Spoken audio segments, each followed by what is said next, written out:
അസ്സാം വലൈക്കും വറഹമത്തുള്ള. അൽഹംദുലില്ലാ വസ്സലാത്തു വസ്സലാമു അലാ റസൂലില്ലാ വഅല ആലിഹി വസുഹബി അജ്മൈൻ അമ്മാബാദ്. പരിഹാരമില്ല എന്ന് പറയരുത്.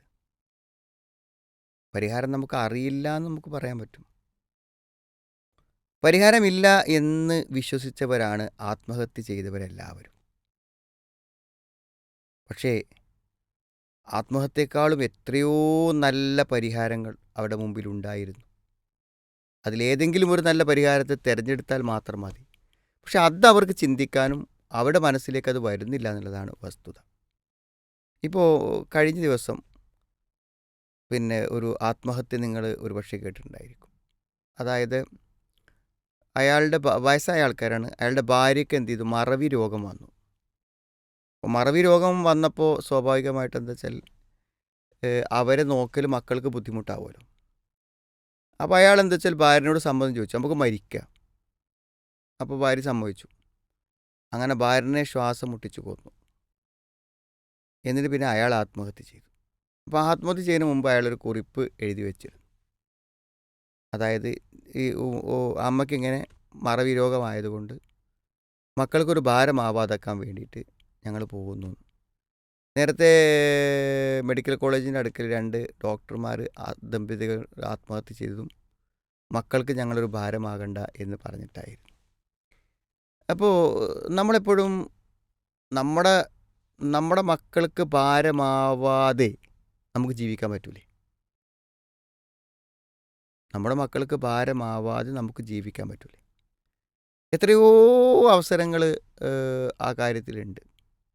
ഒന്ന് ഭാര്യയും ഭർത്താവും ആകുമ്പോൾ അവർക്ക് പരസ്പരം എന്തെല്ലാം കാര്യങ്ങൾ ചെയ്തു കൊടുക്കാൻ പറ്റുമോ അങ്ങനെ രണ്ടാളും പരസ്പരം ആശ്രയത്വത്തിൽ ജീവിക്കാൻ പരമാവധി ശ്രമിക്കാം. ചിലപ്പോൾ ഒരു വലിയൊരു പ്രായത്തിലൊന്നും അത് അവർക്ക് പറ്റിക്കോളുന്നില്ല. അങ്ങനെ വരുമ്പോൾ നമ്മളെ സംരക്ഷിക്കാനും നമ്മളെ നോക്കാനും ഒക്കെ നമ്മുടെ പണം നമുക്ക് ഉപയോഗിക്കാം. നമ്മുടെ പണം നമുക്ക് ഉപയോഗിക്കാമല്ലോ. ആളുകൾ സാധാരണ വൃദ്ധസദനങ്ങളൊക്കെ ഒരു തെറ്റായിട്ടാണ് പറയുക. വൃദ്ധസദനങ്ങൾ തെറ്റല്ല. കാരണം വൃദ്ധസദനങ്ങൾ എന്തിനാണ്? ആർക്കും വേണ്ടാതെ തെരുവിൽ കിടന്ന് പുഴുവരിച്ച് മരിച്ചു പോകേണ്ട ആളുകൾ എന്തു ചെയ്യണം? മക്കൾക്ക് വേണ്ടെങ്കിൽ എന്നാൽ അവർക്ക് താമസിക്കാനൊരു സൗകര്യമാവട്ടെ എന്ന് വിചാരിക്കുമ്പോൾ ഏറ്റവും വലിയ ജീവകാരുണ്യ പ്രവർത്തനമാണല്ലോ എന്ത്. അങ്ങനെയുള്ള ആൾ വൃദ്ധസദനങ്ങളില്ലെങ്കിൽ എന്ത് ചെയ്യും? എവിടെ പോവുക? അപ്പോൾ അവരെന്തെങ്കിലും ആത്മഹത്യ ചെയ്യും, അല്ലെങ്കിൽ എവിടെയെങ്കിലും പോയിട്ട്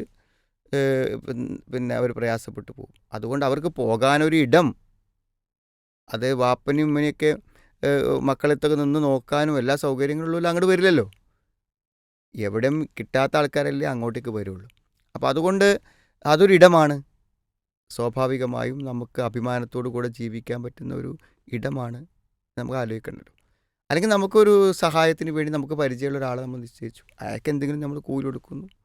അയൽവക്കത്തുള്ള ഏതെങ്കിലും വല്ല ആളുകൾ എന്ത് ചെയ്യുക, ഒരു പാർട്ട് ടൈമായിട്ട് വരാൻ വേണ്ടി പറഞ്ഞ് നമ്മൾ കാര്യങ്ങൾ ചെയ്യുന്നു.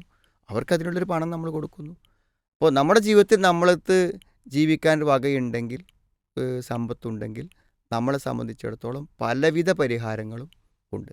ഒരുപക്ഷെ നമ്മുടെ ബന്ധുക്കളിലും കുടുംബങ്ങളിൽ തന്നെ ചില ആളുകൾ ഇത്തരം സേവന സന്നദ്ധരായി നമ്മുടെ പ്രശ്നങ്ങൾക്ക് പരിഹാരങ്ങൾ ഉണ്ടാക്കാനും നമ്മുടെ കൂടെ നിൽക്കാനും തയ്യാറുള്ള ആൾക്കാരുണ്ടായിരിക്കും. അപ്പോൾ ജീവിതത്തിൽ എന്ത് കാര്യങ്ങൾക്കും ഒരു പരിഹാരമുണ്ട്. നമ്മൾ പരിഹാരം നമുക്കറിയില്ല എന്നത് പരിഹാരമില്ലെന്ന് പറയാനുള്ള തെളിവല്ല. അതിന് പരിചയവും അതിന് അനുഭവമുള്ള ആളുകളടുത്ത് ചെല്ലുമ്പോൾ എന്ത് ചെയ്യും? അവർക്കതിനൊരു പരിഹാരം പറഞ്ഞു തരാൻ നമുക്ക് പറ്റും. അതുകൊണ്ട് ഒരു കാരണവശാലും മരിക്കാമെന്നോ അല്ലെങ്കിൽ ആത്മഹത്യ ചെയ്യാമെന്നോ നമ്മൾ തീരുമാനിക്കുന്നത് ഏറ്റവും വലിയ വിഡ്ഢിത്തമാണ്. ഇഹലോകവും പരലോകവും നമുക്ക് നഷ്ടപ്പെടുത്തുന്ന കാര്യമാണ്. അതുകൊണ്ട് പരമാവധി ക്ഷമിച്ച് ഇഹലോക ജീവിതത്തിന് ചില പോരായ്മകളുണ്ട് എന്ന് തിരിച്ചറിഞ്ഞ് നമ്മൾ എന്ത് ചെയ്യുക? ജീവിതത്തെ മുന്നോട്ട് കൊണ്ടുപോകാൻ ശ്രമിക്കാം. അള്ളാഹു സഹായിക്കട്ടെ.